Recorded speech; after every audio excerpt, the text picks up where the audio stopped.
আসসালামু আলাইকুম ওয়া রাহমাতুল্লাহি ওয়া বারাকাতুহু। সুপ্রিয় দেশবাসী, ত্রয়োদশ জাতীয় সংসদ নির্বাচন, হবিগঞ্জ ৪, চুনারগড়, মাধবপুর। দেশবাসী দেখেছে জাল ভোট, ভোট কারচুপি, জবরদখল, কেন্দ্র দখল, মোমবাতির প্রতীকের এজেন্টকে কেন্দ্রে ঢুকতে না দেওয়া, এজেন্টকে অনেক কেন্দ্র থেকে বের করে দেওয়া এবং পাশাপাশি মোমবাতির অনেক এজেন্টকে মারধর করে রক্তাক্ত করা। এটাই কি নির্বাচন? নির্বাচন কমিশন লেভেল প্লেইং ফিল্ড ঠিক রাখার ক্ষেত্রে যেই রকম প্রত্যাশা, স্বপ্ন আমাদেরকে দেখিয়েছিলেন, অন্তত চুনারগড়, মাধবপুর সেই স্বপ্ন পূরণের শতভাগ ব্যর্থ হয়েছে।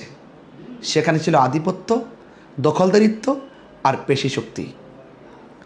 মন মতো ভোট ছাপিয়ে মন মতো রেজাল্ট তৈরি করা হয়েছে, যেখানে মোমবাতির কোনো এজেন্টদের, অনেক কেন্দ্রে এজেন্টদের কোনো স্বাক্ষরই নাই। এত কিছুর পরও আপনারা কি বলবেন যে চুনারগড়, মাধবপুরে সুষ্ঠু নির্বাচন হয়েছে? আমার প্রতিপক্ষ যারা আছেন তারা কি বুকে হাত দিয়ে, কোরআন শরীফে হাত দিয়ে কসম করে বলতে পারবেন এই নির্বাচনটি সুষ্ঠু হয়েছে? তারা কি কেন্দ্র দখল করে নাই এবং আমার এজেন্টদেরকে কি বের করে দেয় নাই? তাদেরকে আঘাত করে নাই? কেন ভাই? এরকম নির্বাচন কি চুনারগড়, মাধবপুরবাসী চেয়েছিল? আমার প্রতিপক্ষ এস.এম. ফয়সাল সাহেব, ওনাকে আমি অনেক সম্মান করে কথা বলেছি। পুরা নির্বাচনটা আমি একটা কথা ওনার বিরুদ্ধে বলি নাই, কিন্তু ওনাকে অনেক সম্মান করেছি। কিন্তু দেখেছেন তো নির্বাচন শেষে তিনি আমাকে অকথ্য ভাষায় কি নোংরা কথা বলেছে।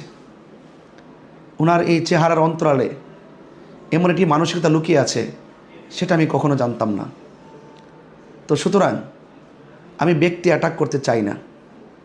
আমি চেয়েছি আমি যেমন স্বচ্ছ, আমার প্রতিপক্ষ তেমন স্বচ্ছ। পুরো নির্বাচনে আমি অত্যন্ত লেভেল প্লেইং ফিল্ড ঠিক রেখে আমি আমার শুভাকাঙ্ক্ষী, আমার সমর্থনকারীদেরকে অনেকভাবে অনেক যে দীক্ষা শিক্ষা দিয়েছি, সেটা তারা অক্ষর অক্ষরে পালন করেছেন। মোমবাতির সমর্থকবৃন্দ একটা কেন্দ্র দখল করে নাই, একটা ভোট জাল দেয় নাই, একটা ভোট জোর প্রয়োগ করে নাই। কিন্তু আমার প্রতিপক্ষ তারা কেন্দ্র দখল করেছে, এজেন্টদেরকে মারধর করেছে, এজেন্টদেরকে কেন্দ্র থেকে বের করে দিয়েছে এবং মন মতো, চাহিদা মতো তারা ভোট ছাপিয়েছে। এমনকি রেজাল্ট শিটে আমার মোমবাতির যে এজেন্ট আছে তাদের স্বাক্ষরও নাই। একটা নির্বাচনে